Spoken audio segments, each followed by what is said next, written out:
Bonne année, bonne santé, oui, je vous souhaite de la conserver ou d'y rester, selon que vous êtes une de mes sœurs héroïnes ou Georges Tron.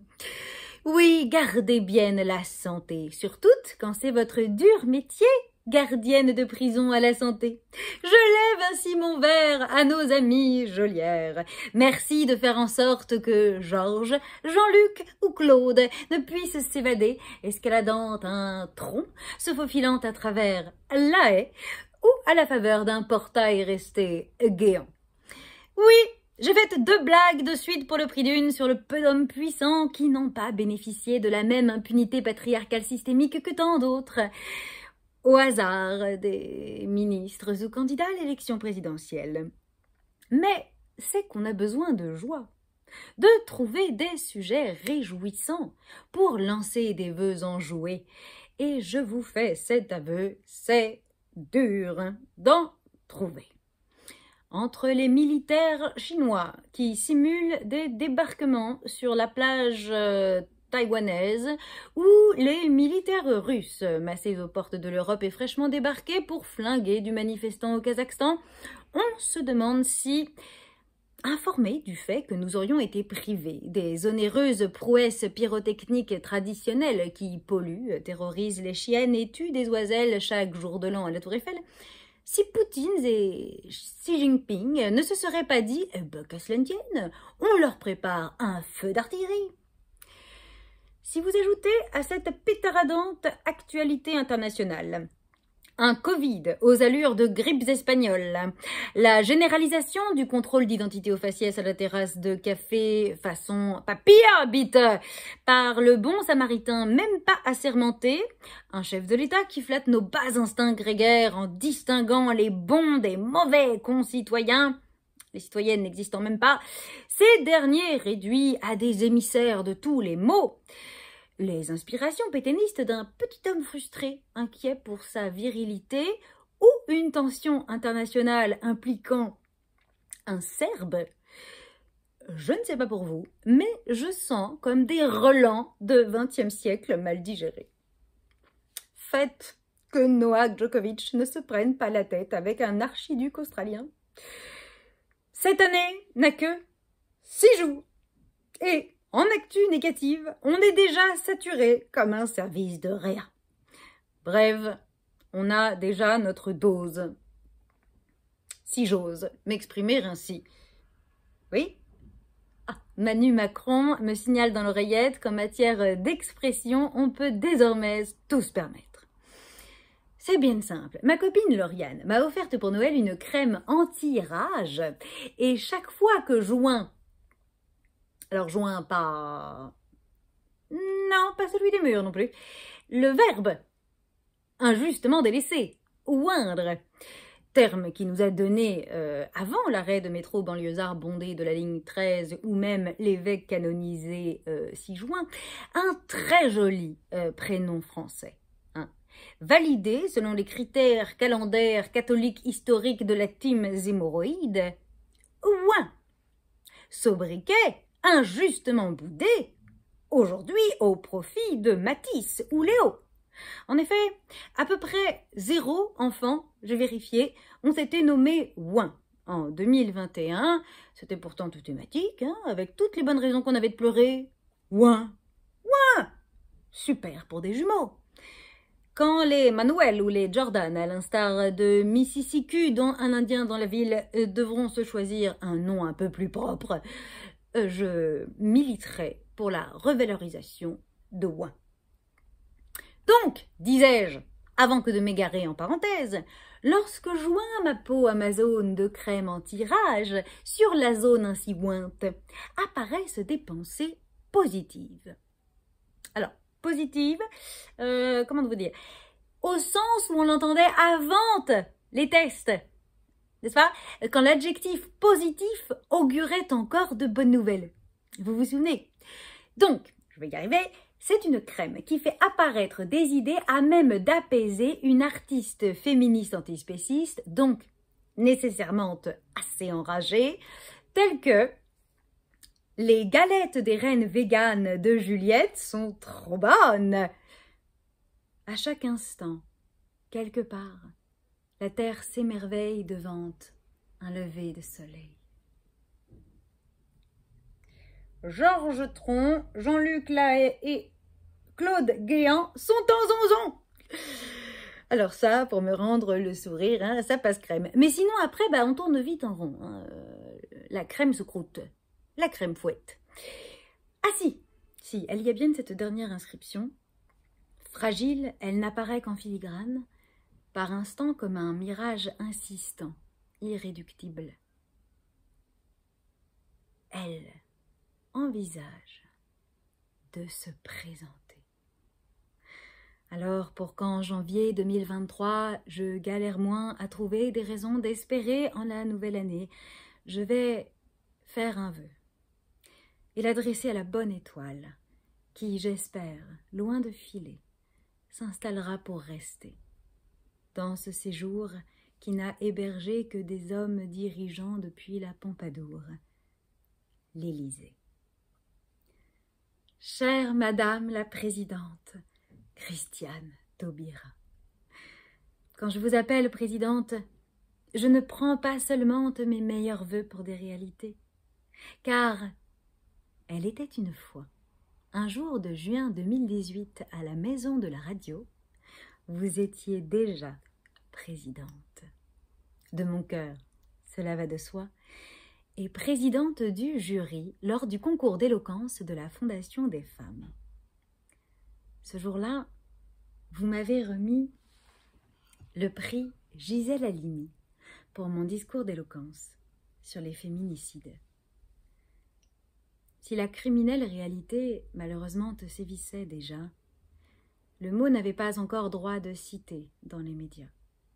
À la faveur d'un phallucieux vocabulaire, les féminicidaires se grimaient en amoureux tragiques, et leurs crimes misogynes systémiques affichaient de faux airs de faits divers. Or, nous priver des mots qui disent la réalité, c'est nous confisquer toute possibilité de lutter pour la changer.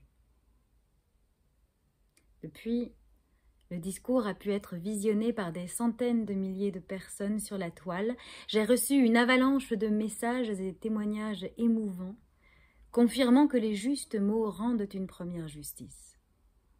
J'ai ainsi eu la possibilité, avec votre concours, de joindre ma voix un peu à la large clameur féministe mondiale que l'agresseur patriarcal redoute, l'agresseur, et qui enfin libère, l'écoute.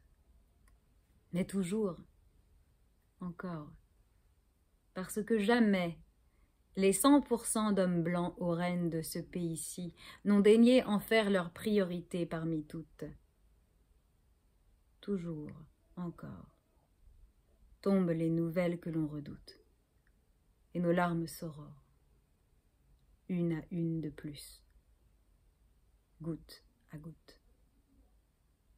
En France, cette année n'avait pas 3 jours d'existence, que 3 hommes avaient assassiné 3 femmes, parce qu'ils sont des hommes, et parce qu'elles étaient des femmes. Sentence. Voilà l'extrémité. Voilà l'extrémisme du continuum de violence masculine en patriarcat qui, d'après M. Finkielkraut, n'existe plus, n'existe pas. Je voudrais dédier cette chronique à mes sœurs. Ces sœurs qui nous ont arrachées, qui, contrairement au patriarcat, elles n'existent plus. Et à leurs proches éplorés. Je voudrais leur rendre hommage. Comment te poursuivre une chronique de vœux après cela? Après elle? Je ne sais pas. Et pourtant, il nous faut poursuivre le combat. Pour elles, pour toutes, pour celles qui nous manquent et celles qui survivent. Alors pour trouver des forces parfois, j'aime à me blottir dans mes chers souvenirs. Celui par exemple, Madame Taubira, vous m'ouvrez vos bras. Oui, parce qu'à l'époque, on pouvait se faire des câlins. Cela semble d'un autre âge. J'avais même vu le bas de votre visage, ou cet autre souvenir quand, l'œil brillant, tout bas en coulisses, vous m'avez glissé ces quelques mots dont vous ne vous souvenez sûrement pas, mais que je cherchais en vain depuis l'enfance. Ils étaient là, et la détonation fut essentielle. Depuis cette phrase de vous, ma compagne, caresse mes détresses, me tient debout, me redresse. Alors, comme tant d'autres, j'ai dansé, j'ai chanté en regardant votre vidéo du mois dernier. Vous n'avez eu besoin pour nous entraîner ni de décors historico-galvaudés, ni d'images d'archives et de films dérobés, ni de Beethoven en consolation évidente pour n'avoir pas osé Wagner.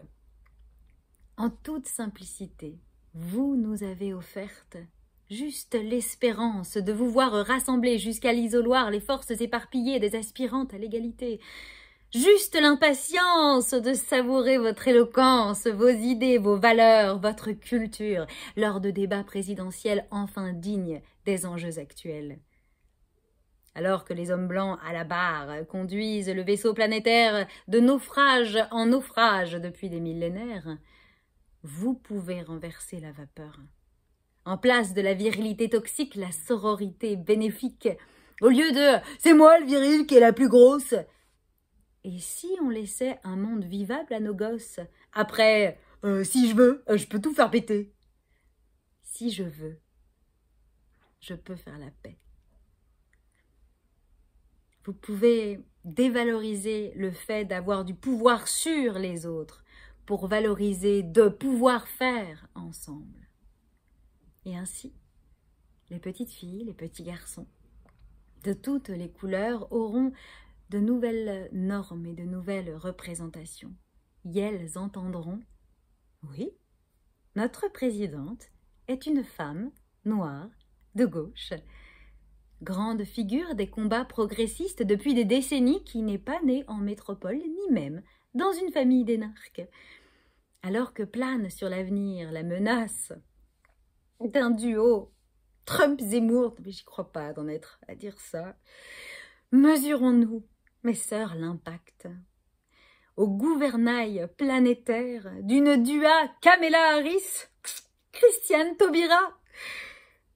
Et au-delà de toutes nos différences, qui gardent, j'en conviens, toute leur importance et dont il conviendra de débattre entre nous, puisque cela deviendra possible.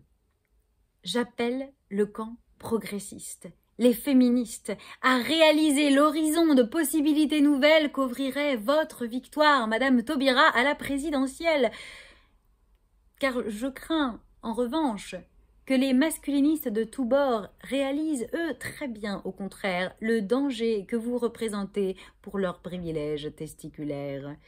Eux sont déjà en train de s'organiser, de se coopter, de se consulter pour mener le combat contre nous. Ils magouillent les mascouilles. Alors pour faire face, ces 2 saisons, j'ai eu une épiphanie.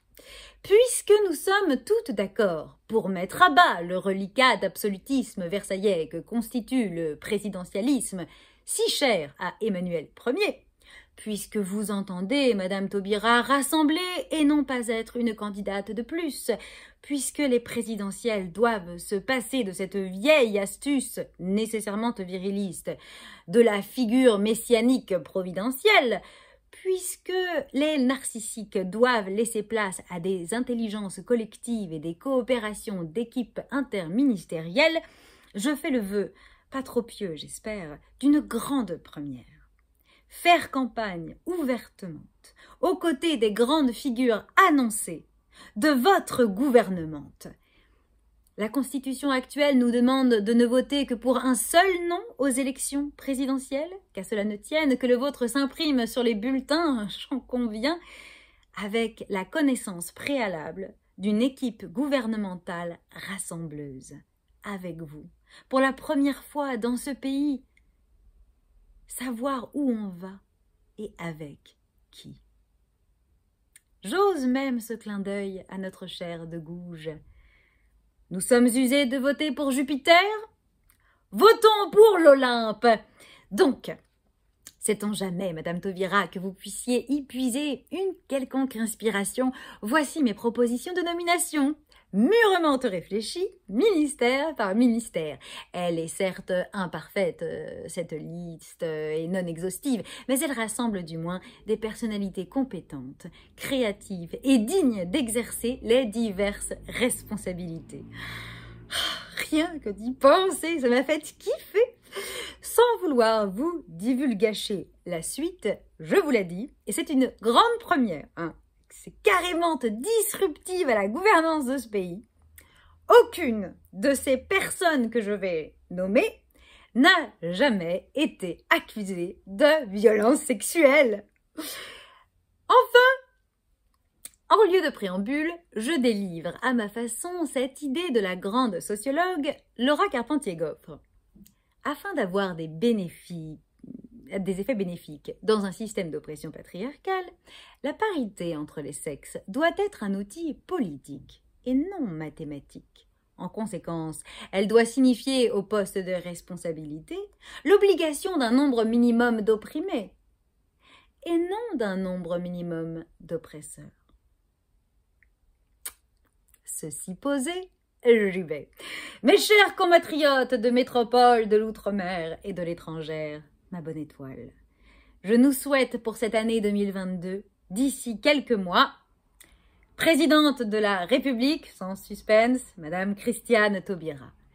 Première ministresse, Madame Anne Hidalgo. Ministresse de l'écologie, Madame Sandrine Rousseau, comme ça, hein, on retrouve les trois grandes têtes, avec en conseillère pour une vision planétaire si nécessaire sur les enjeux climatiques, les écoféministes Vandana Shiva et Greta Thunberg. Ministresse de l'éducation, je propose Madame Eliane Viennot. J'entends d'ici les immortels moribonds hurler de furibonds « Péril mortel !» lorsqu'on apprendra à nos chères têtes brunes, rousses ou blondes à l'école « Non !» Le masculin ne l'emporte pas sur la féminine. Et c'est heureuse. D'ailleurs, merci, chère professeuse, de nous avoir informés de l'existence historique légitime de noms de métiers et hautes fonctions confisqués de manière inique, masculiniste, politique à la création de cette même Académie française sous Louis XIII, hein, tel que le mot ministresse. Donc, ministresse de la justice. Madame l'avocate, alors, je ne vais pas arriver à dire maîtresse, hein, non pour la connotation pornifiante qui tombe que sur maîtresse et pas sur maître, hein, et que je réfute totalement, mais par pure aversion anti-esclavagiste. Donc, spécialisée dans la défense des héroïnes victimes de violences machistes, j'ai nommé Lorraine Questio, bientôt surnommée Condamnatores, ministresse de l'Intérieur. Je conseille une équipe de personnes qui connaissent les affaires de violence, non pas pour être elles-mêmes sous le coup d'une enquête pour viol, hein, pour une fois, mais pour avoir été dans le camp d'en face, celui des héroïnes victimes, expertes donc, malgré elles, du parcours de la combattante et des dysfonctionnements de la police, afin de vous assurer que toutes ont réellement envie de s'atteler à cette lourde tâche, place Belgénis, vous pourrez en parler de femme à femme. Ministresse de la Culture, Madame Reine Pratt, inspectrice générale et autrice des brillants rapports éponymes qui nous ont éclairés sur les inégalités dans ce secteur qu'on croyait progressiste.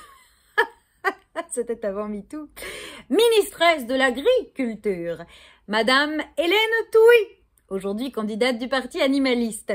Les copines, je vous le dis, on va troquer les régimes toxiques pour un régime éthique. Ministresse de la Santé, Madame la doctoresse, psychiatre et psychotraumatologue, fondatrice de l'association Mémoire traumatique et victimologie, j'ai nommé l'incontournable Muriel Salmona. Ministresse des droits des femmes et de la lutte pour l'abolition des violences patriarcales, la fondatrice de la Fondation des femmes Madame Anne-Cécile Maillefer. Et pour travailler dans son cabinet, j'ai 1000 idées de brillantes sorcières. Ministresse des droits des enfantes et des enfants, Madame l'autrice engagée et sœur vivante Adélaïde Bon, avec dans son équipe Andrea Brescon, Mie Koyama, Marie Rabatel, Lies Loufoque, Madeleine da Silva, etc. Ministresse des droits des personnes victimes de racisme et ou en situation d'immigration, Madame l'immense artiste héroïne burkinabo-française, Roukiata Ouedraogo. Ministresse des droits des personnes en situation de handicap, je propose l'équipe de l'association FDFA, Femmes pour le dire, Femmes pour agir. Ministresse des droits des personnes alter-animales, Madame la directrice de l'association L214, Brigitte Gauthier. Ministresse des luttes pour l'abolition de l'ensemble des violences et des discriminations, quelles qu'elles soient, Madame la fondatrice de la Veggie Pride, experte de l'imbrication des oppressions et de la convergence des luttes, Madame Wilène Pilate.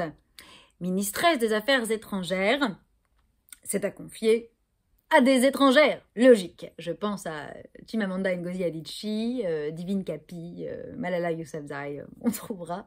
Ministresse de la mer, Madame la journaliste et autrice de l'enquête sur les algues vertes, Inès Léraud. Ministresse des Outre-mer, Madame Audrey Pulvar. Ministresse du Travail, Madame la présidente de l'AVFT, Association européenne contre les violences faites aux femmes au travail, la brillante Marilyn Baldec. Ministresse de l'économie. Alors là, je pense à Lucille Pétavin, pour qu'elle nous fasse économiser les 100 milliards annuels du coût de la virilité toxique, n'est-ce pas, accompagnée de Dominique Méda, Esther Duflo, Julia Cagé. Ministresse des Finances et Comptes Publics, Madame Élise Lucet. Si c'est pas l'idée de l'année. Élise Lucet, évidemment, pire cauchemar des Sarkozy, journaliste et pourfendeuse des voleurs à la tirelire publique. Ministresse de la fonction publique, Mesdames Arlette Laguillet et Nathalie Arthaud. C'est justice. Ministresse de l'enseignement supérieur, Mesdames les doctoresses Christine Delphi, Régène Sénac, Laura Carpentier-Goffre. C'est pareil, on en a. Ministresse des relations avec les parlementaires, Mesdames Danielle Bousquet, Laurence Rossignol, Maud Olivier. Ministresse des sports, Madame la championne et héroïne sœur vivante, Sarah Abitbol. Ministresse de veille à l'indépendance médiatique et du PPDA, plus jamais ça, Mesdames Annick Cogent, Florence Aubenas, Astrid de Vilaine, Marion Dubreuil, Lénaïque Bredou, Marine Turquie. Ministresse des armées à démanteler. Alors, on a plein de copines sur le coup, à commencer par des héroïnes sœurs vivantes de violences sexistes et sexuelles commises par des militaires.